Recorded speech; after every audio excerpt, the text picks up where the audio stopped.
आज सोलापूरमध्ये महाराष्ट्राचे मुख्यमंत्री एकनाथ शिंदे यांनी लाडकी बहीण योजनेच्या निमित्तानं एक कार्यक्रम आणि मेळावा महिलांचा ठेवलेला आहे। त्यासाठी शासनाच्या यंत्रणेचा दुरुपयोग करून मुख्यमंत्री आणि उपमुख्यमंत्री देवेंद्र फडणवीसने जो महाराष्ट्रात शासनाचा पैसा स्वतःच्या सत्तेसाठी वापरून दुरुपयोग करून जे कार्यक्रम चालू ठेवले त्याचा जाहीर निषेध आम्ही आज सकल मराठा समाजाच्या वतीनं देगाव येथे करीत आहोत।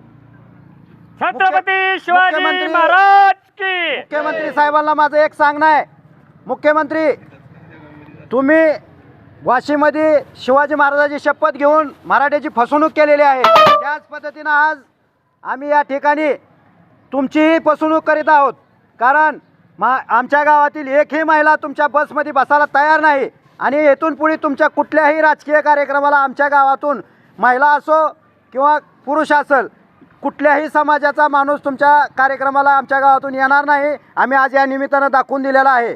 मुख्यमंत्र्यांना उपमुख्यमंत्री दोन्ही उपमुख्यमंत्र्यांना शेवटची संधी म्हणून आम्ही समाजाच्या वतीने विनंती करतोय की आता राहिलेल्या 2-4 दिवसांमध्ये मराठा समाजाला ओबीसीमधून 50% आतलं आरक्षण द्या, अन्यथा येणाऱ्या इलेक्शनमध्ये तुम्हाला त्याचे परिणाम भोगावे लागतील। हे तुम्हाला आज मी या निमित्तानं सांगतो। जय हिंद, जय महाराष्ट्र। छत्रपती शिवाजी महाराज की जय। जय